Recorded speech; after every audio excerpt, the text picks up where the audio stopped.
علماء کے پاس لوگ آتے ہیں، اپنی ضرورتیں بیان کرتے ہیں، مشکلات بیان کرتے ہیں اور دعا کی، ذکر کی، ورد کی درخواست کرتے ہیں۔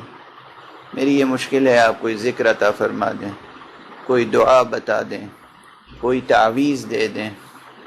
کوئی کہتا ہے مجھے مدتوں سے اولاد نہیں ہے، رزق میں تنگی ہے، کسی کی کوئی پریشانی ہے، کسی کی کوئی پریشانی ہے۔ یہ عموماً معاشرے میں مبتلا بہ چیز ہے۔ میرے ساتھ بھی یہ ہے کہ میرے ساتھ لوگ آتے ہیں یہی مسائل لے کر۔ جو تجربہ مجھے تقریباً سبھی اہل محراب و منبر کو یہ تجربہ ہوا ہوگا اور ہوتا ہوگا، جو لوگ آتے ہیں ان میں سے بیشتر کی نفسیات یہ ہوتی ہے، سائیکولوجی یہ ہوتی ہے کہ وہ ذکر یا ورد یا تعویذ کے نام پر کوئی ایسی چیز چاہتے ہیں کہ جو کسی اور کو نہ ملی ہو، بالکل نئی ہو، بے پناہ تاثیر ہو،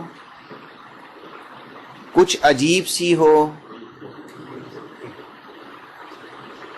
اگر کوئی مانوس ذکر آپ بتا دیں تو وہ مرجھا جاتے ہیں، وہ سمجھتے ہیں کہ مولانا نے توجہ نہیں کی، ہمیں کوئی چیز بتایا ہی نہیں۔ اور فرما رہے ہیں آپ، مثلا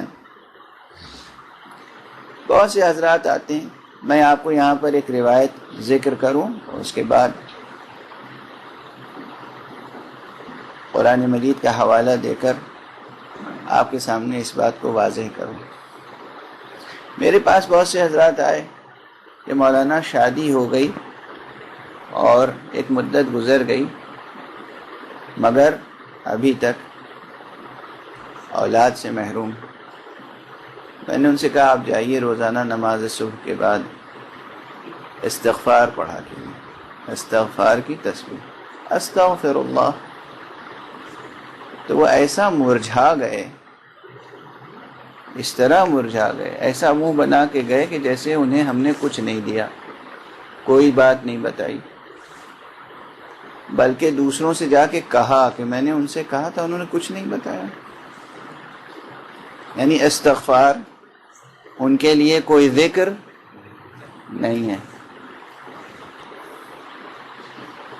کوئی شخص آتا ہے، وہ کہتا ہے کہ ہمیں رزق و روزی کی تنگی ہے، یا جاب نہیں ہے، ملازمت نہیں ہے، یا تجارت تھی اب اس میں بازار مندہ پڑ گیا، اب وہ تجارت فروغ نہیں پا رہی ہے، مشکل پیدا ہو گئی، پہلے بہت اچھی سچویشن تھی، اب سچویشن پہلی جیسی نہیں۔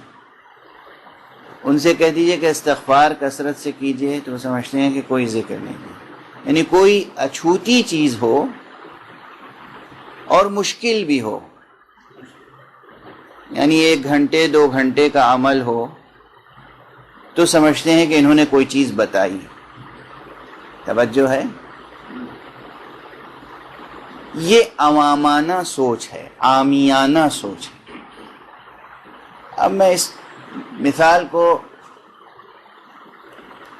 پھیلا کر بیان کرنے کی ضرورت نہیں محسوس کرتا، اس لیے کہ آپ سب حضرات ذہین ہیں اور آپ کی ذہانت و فراست پر بھروسہ کر کے نتیجہ بیان کیا جا سکتا ہے۔ اب قرآن مجید کی طرف آئیں اور جناب امیر المومنین علی ابن ابی طالب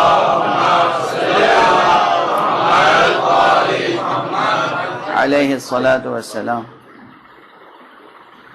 کی اس روایت پر توجہ فرمائیں کہ حضرت جب ان کا خلافت ظاہری کا زمانہ تھا، عام اصطلاح میں، اور آپ کوفے میں تشریف فرما تھے، جناب ابن عباس ان کے پاس بیٹھے ہوئے تھے۔ جناب ابن عباس بھی معمولی شخصیت نہیں ہے، تمام مسلمان انہیں حبر الامہ کا لقب دیتے ہیں۔ حبر یعنی عالم، بڑے عالم کو جو فی الواقع عالم ہو اسے کہتے ہیں حبر، اس کی جمع ہے احبار. قرآن مجید میں بھی یہ کلمہ آیا ہے، حبر الامہ. اب یہ لقب ان سے کیوں مخصوص ہو گیا، اس کا سیاسی پس منظر کیا ہے، وہ سب بحثیں الگ، لیکن کہا جاتا ہے حبر الامہ. حضرت ابن عباس حضرت امیر علیہ السلام کے چچا زاد بھائی بھی ہیں، عزیز بھی ہیں، قریب بھی ہیں، شاگرد بھی ہیں، صحابی بھی ہیں. جناب ابن عباس تشریف فرمائیں، ایک شخص آیا، حضرت امیر المومنین علی ابن ابی طالب علیہ الصلوۃ والسلام.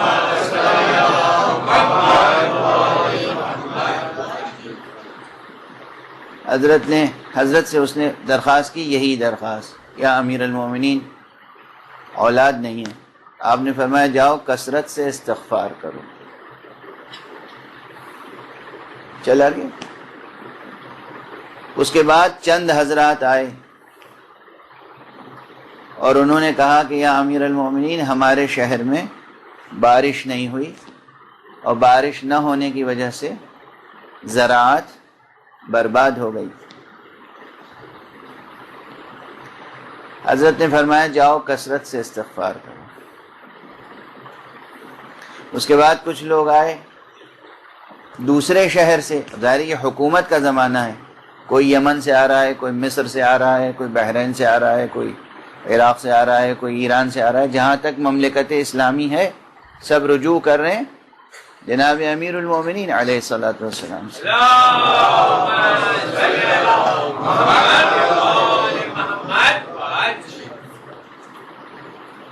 یہ تیسرا گروہ آیا، اس نے کہا یا امیر المومنین ہمارے یہاں باغات بہت اچھے تھے لیکن اس میں بیماری پیدا ہو گئی، کیڑے لگ گئے، باغ برباد ہو گئے، اور ہم اقتصادی طور پر افلاس کا شکار ہو گئے. فرمایا جاؤ کثرت سے استغفار کرو. اسی طرح 5 مختلف مسائل لے کر مختلف گروہ آئے، ہر ایک کو آپ نے فرمایا جاؤ کثرت سے استغفار کرو. جب 5واں گروہ گیا ایک ہی نشست میں ایک ہی دن، اب جناب ابن عباس سے رہا نہیں گیا، کہ یا امیر المومنین، ہر ایک کا مسئلہ الگ تھا، جواب ایک. آپ تو وہ ہیں کہ اگر ایک ہی سوال بار بار کیا جائے تو الگ الگ جواب دیتے ہیں.